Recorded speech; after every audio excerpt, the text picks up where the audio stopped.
Okay, I'm going to go ahead and get started. I know some people are still coming in. Oh, you reset my time. Thank you very much. All right, my name is Dillon Becker. I come from San Francisco, California. When I made this presentation, I was director of creative and strategy for an influencer marketing agency based in Toronto called Viral Nation. They do some really incredible stuff, but I have just joined Kabam as their art director for the ad creative team that directly supports their user acquisition team in San Francisco. I have a little over 8 years experience in creative marketing. Here are some of the brands that I've worked with on a creative level, usually working either internally or externally, but directly with their user acquisition teams.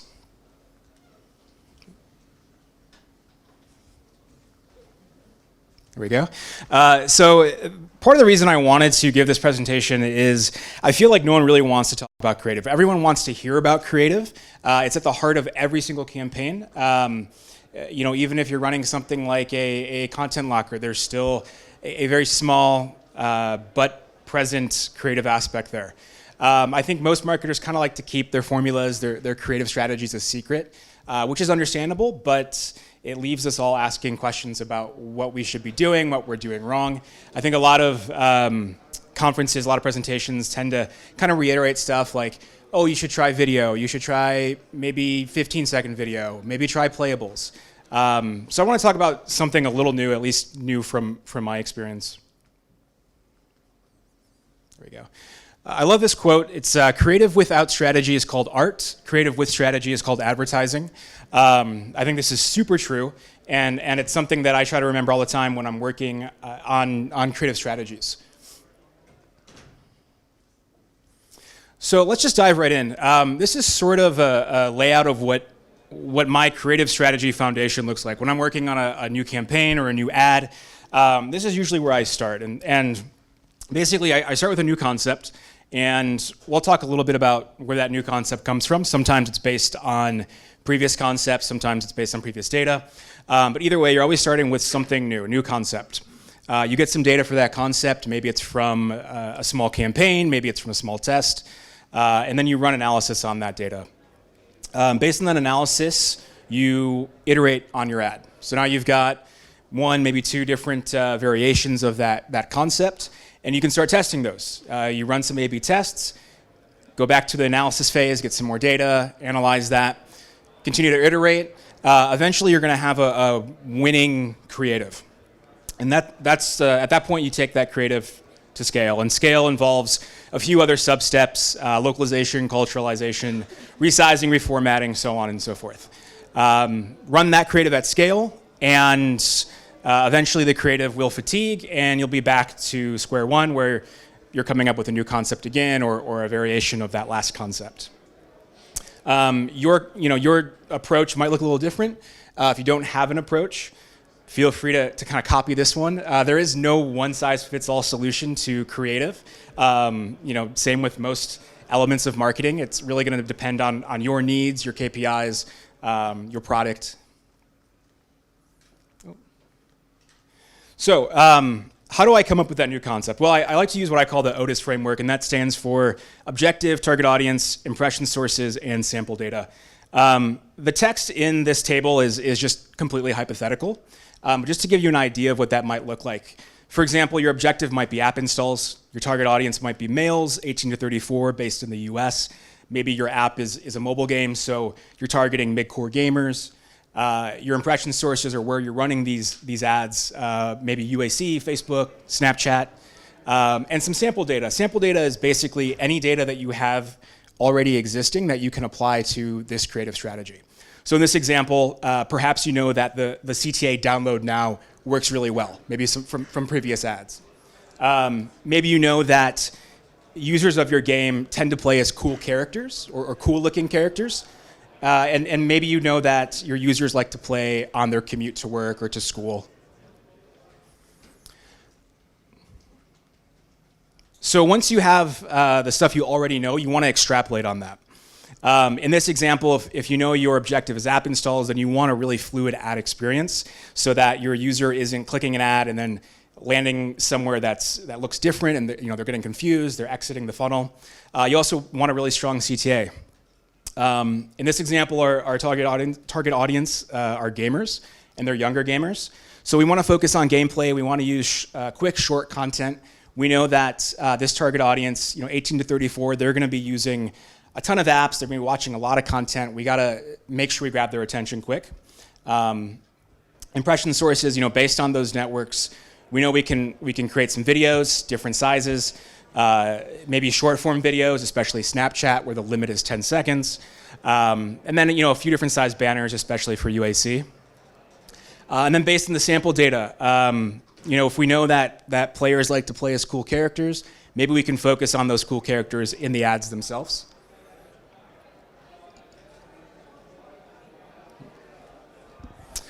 All right, so once you have all that information, now you can actually brainstorm what that creative concept looks like. If you haven't met with your designers yet, this is really the last step where you can do that. Ideally, bring them in earlier in this whole funnel, but definitely by this point. If you don't have internal designers, you're working with an external agency. Either way, make sure you're providing this kind of information. The more information you can communicate to those designers, the better.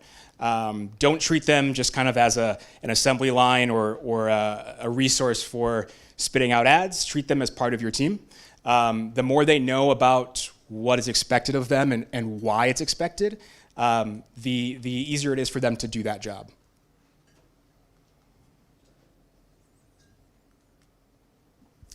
If you're not good at brainstorming or you haven't really spent a lot of time brainstorming, here are just a couple of tips. Ideally, I like to keep the group relatively small. If you get too many cooks in the kitchen, you end up wasting a lot of time just spitting ideas out and not really tackling any of those ideas. So I usually aim to, for three or six people, somewhere in that range. Take some time just to throw ideas out there. It gets the creative juices flowing. Fun ideas land on the table that maybe you never would have expected. And then, always have someone taking notes. Maybe you don't use all the ideas that get brought up, but you might want to go back to that later and pull some of those ideas again. And finally, ask people to criticize each other's ideas. So have everyone write down an idea and then pass it to somebody next to them and have them just tear it apart. We'll talk about inspiration a little bit later. So throughout this presentation, I'm going to keep coming back to what I'm calling a case study. This video on the right, it's playing back a little choppy, but this is a video that I produced at Anchor Free. I was a creative director of their user acquisition team. They are a very large VPN company based in the Bay Area in California. So for this ad, the product was a mobile VPN app. The objective was an in-app action. In this case, we wanted users to start a trial for our premium service. The audience was mostly males, about 17 to 35 in the US. The channels we were running, Snapchat, UAC, Instagram, kind of your social channels. The past data that I had going into this ad was we knew that our users really like to use the VPN to stream videos. Especially, in cases where maybe the Wi-Fi restricted the apps they could use, or they were in a different country, they couldn't access a certain video platform. So the concept that I came up with was kind of a live action, kind of a native social vibe. So the type of video that if you saw it on Snapchat or you saw it on Instagram, it wouldn't feel like an ad, at least not at first. So this is the concept, the first concept that we produced. I know you can't hear it, but she's basically saying, watch all your favorite videos anywhere with this app.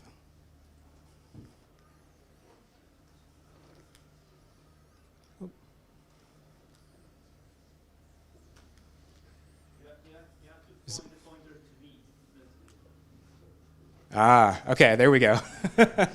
Problem solved. All right. So the next step after you've created your concept, you've produced your ad, maybe you're running like a small campaign or a small test. Now you've got data that you can actually look at. So creative analysis. First and foremost, wait for accurate sample sizes. Use a sample size calculator. There's a million of them out there free online. Make sure that you actually have valid data. And look at all your data. Don't just look at your KPIs. So maybe you're looking to drive a ton of conversions. The example was we wanted to drive trial starts. So maybe we're looking at that KPI. But if this ad has like a really high trial start rate, but it has a really low click-through rate. Well, maybe we can focus on improving that click-through rate instead of just focusing on the target KPI. And then finally, put yourself in your audience's shoes. If the ad isn't performing well, think about the target audience's perspective. What's that user's experience when they see your ad? How do they feel? A lot of times I feel like marketers come up with this great concept and they understand the app, they understand the product, and they don't think about the user's perspective. All right, so here's a quick, just kind of a cheat sheet. Some of this might seem obvious. When you're looking at your performance metrics, if you have a low back-end, low front-end performance, this is like the last place you want to be, obviously. Your ad probably has unclear messaging or confusing content. It might just be really weird. Maybe it's too abstract and it just didn't connect with the users. If you have a high front-end, that's good. You've got a really attractive ad, but maybe the messaging isn't quite where it should be. Maybe there's a disjointed ad funnel. Maybe when the user sees your ad, it looks like it's for a game, and when they get to the app store, it looks like it's for a utility app, and that kind of throws them off.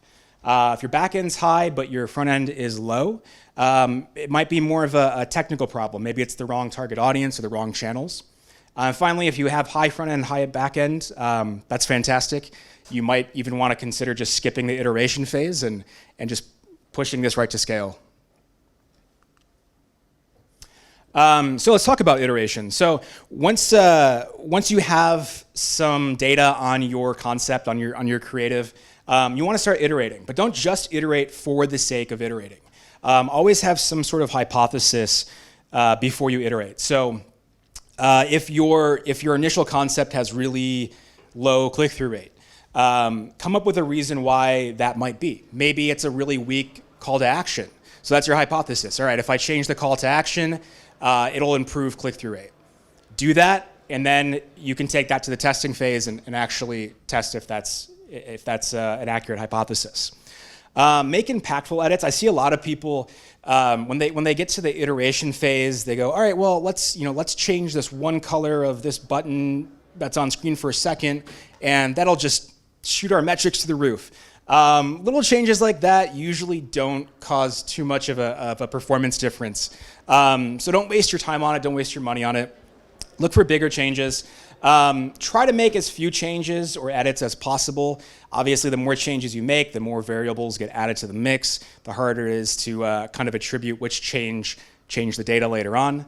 And try to produce a few iterations just for efficiency's sake. If you're wasting your time testing one iteration at a time, it's going to be more costly, it's going to take more time. All right, so when it comes to A/B testing, first of all, how many people here do A/B testing in-house on creative? Okay, so like 50, 60% of the room, that's awesome. I like to ensure that I've collected at least a full week of data. Most A/B test scientists, if you will say that you should at least have one full week of data. That way you're getting data from each day of the week, different user behaviors in the weekend versus the weekday. Ensure that your data is statistically significant. There are calculators for that online. Take advantage of them. Consider AAB or ABB testing just to kind of validate your findings from your A/B test. And then keep in mind that timing is important. Obviously, if you're running a test during a holiday, you're probably going to get different results than if it was just a random week in September. Some of the tools that I like to use, honestly, I think Facebook split testing is probably the best tool for A/B testing out there for user acquisition. And earlier I mentioned, try to iterate 1 to 4 times. That's because split testing allows for up to 5 ads, so you might as well take advantage of that if you're using Facebook for your testing. Sometimes I like to let UAC just kind of test for me. By that I mean, Google will kind of pick the best ads. So if you throw a few ads into an ad group, you could kind of consider that a test. If you're testing video, I don't know if this is public. I know I think it was supposed to be in the latest beta of UAC, but they have a video only mode and they've had this for a while. So you don't have to worry about spending your budget on text assets or other assets in your UAC campaign. You can have, if the button's not visible, have your ad rep at Google turn on video only mode for you. Also keep in mind ramp up time. I found it usually takes about a week for Google to really start heavily testing new assets. Your ad rep can pull that data for you. And then finally, like one of the other things I like to do for testing is just create a custom landing page. So I'll build a landing page somewhere, set up a CPC campaign, pixel the hell out of that landing page, send a bunch of traffic there, maybe have a couple different landing pages set up, test that way. It's a little more manual, but sometimes it makes more sense for the objective or for the campaign that we're running. All right, so let's get back to the case study.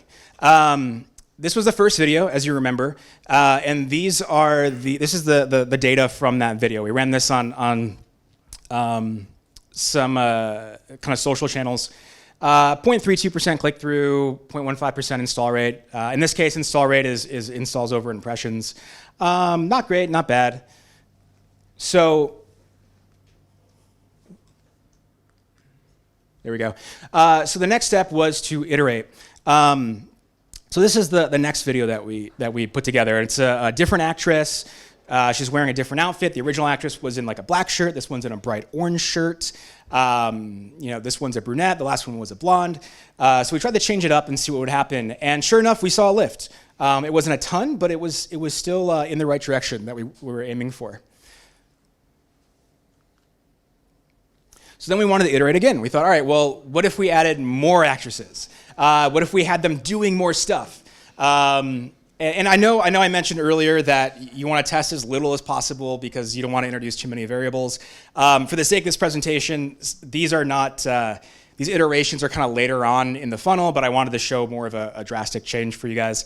But yeah, we saw a huge lift. So our click-through rate, more than doubled. Our install rate went through the roof. It was very successful. So at this point, we want to scale this concept, right? We want to take this out there, run it globally. So one of the first things we look at is localization. Now, obviously, localization, it usually boosts your performance. If anyone in here localizes their ads, you are aware of this. But you want to make sure, obviously, that your localizations are accurate. Make sure you're getting proper translations. And make sure that the localization aligns with your campaign targeting. Make sure the landing page is localized. A lot of people, they'll localize all their ads, but their app store is still in English, and there's a disconnect there. And then consider localizing your product name. I've seen a lot of games localized, especially for like Japan, China. They'll localize their name or transliterate their name to that local language. So there's localization and there's culturalization. I tend to think of localization as just kind of your text, the communication aspect of the ad, but then there's culturalization, which I think is way more important. Culturalization is basically making sure that your ad makes sense in the context of the culture it's being viewed in. So, do your innuendos, your idioms make sense? Do your sayings make sense? Are you being offensive or violating local taboos? Does your comedy translate? Sometimes comedy doesn't even translate within the same language. It's very subjective. So does it translate to another language in another country? And does the ad feel familiar? If you're showing an ad to somebody in Berlin that was clearly filmed in Japan, users in Berlin are going to be like, well, this feels foreign. It doesn't feel like it's a local, German company advertising to me. The reason for the Pepsi can, there's a great story in marketing about Pepsi. Some of you probably know it. Back in the 60s, Pepsi had a really successful marketing campaign in the US. The campaign was along the lines of "Come alive with Pepsi." And at the time in the 60s, with the cultural revolutions that were happening in the US, it was great. It really resonated with the citizens there. And it was a very successful campaign. So they took it to China. And when it was translated in China, it didn't quite make sense culturally. The saying of "come alive" didn't quite translate. And it ended up, basically the campaign ended up saying, "bring the dead back to life with Pepsi," which, I can't think of too many brands that would want to be associated with bringing dead back to life. Maybe some zombie games out there, I don't know. But yeah, it's a really great example of where, you're skipping those culturalization steps and you're kind of putting your ad at risk.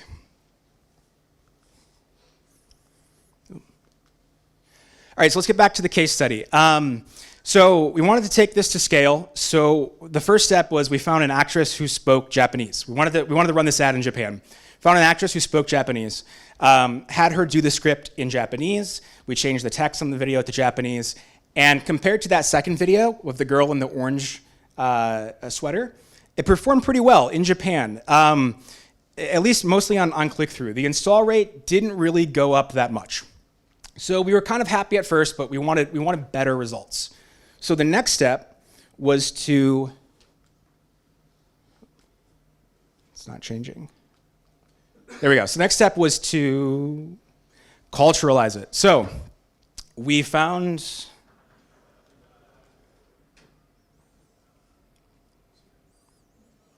trying to get the video to play on the next slide.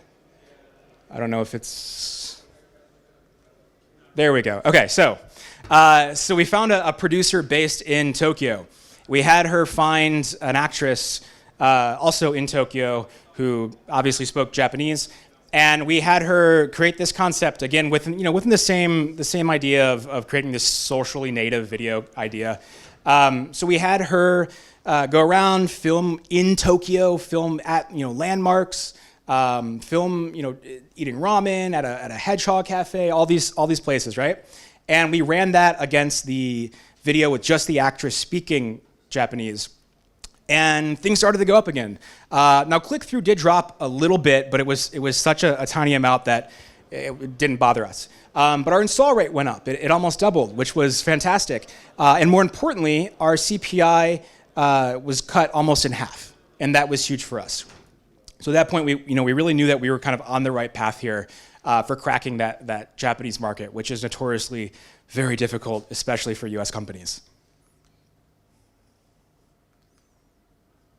So where do I get the inspiration for coming up with new concepts? Well, the obvious one is competitor ads. I like to use Aptica, however you want to pronounce it. Mighty Signal has their Parade software that's pretty good, and I think it's free. App Annie has their creative tool as well. But I also like to look at non-competitor ads. There's a lot of really creative ads out there that people tend to overlook because it's not a direct competitor. But a lot of those ideas can be kind of adapted to your product. Same with historical ads. If you look back through older ads that have done really, really well, you can adapt some of those concepts to your product too. And also, there's a lot of platforms out there that have case studies that show you other ads that have performed well on their platform. Snapchat does a lot of that.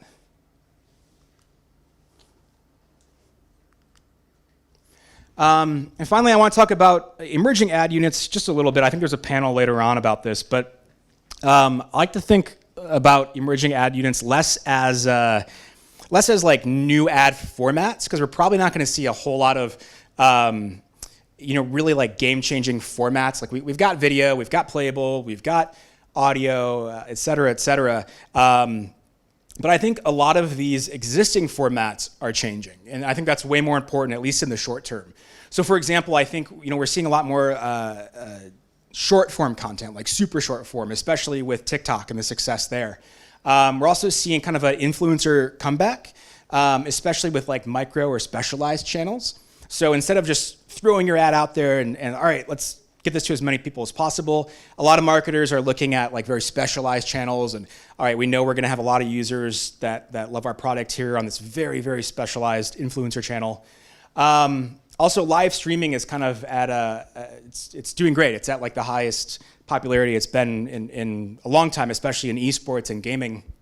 And then if you do want to kind of speculate about emerging or upcoming ad units, I think most people will look to AR and VR. So I'm certainly looking forward to AR ads, but I think that's a little bit down the road, at least from right now. And then finally, just to kind of hit home that whole ultra short form content that I mentioned. This ad here was like, I think the third or fourth iteration I shared. We ran this in TikTok's ad beta earlier this year, and we achieved over 10% click-through rate in TikTok on this ad. And at the time, according to our ad rep at least, that was like the highest click-through they had seen in the beta up until that point. I don't know if that's still true, but I think it goes to show just how valuable this new short-form content really is. And with that, I believe that's the end. If I can get the clicker to work. Okay, there we go. So that is the end, and I think I'm perfect on time. I've got like 5 seconds. Do we have time for like one question or? Sure. Okay, I guess I have time for one question. Anybody? Okay, cool. Well, I'll be in the hall, so if you do have a question or something comes up later, feel free to find me and we can chat. Thank you.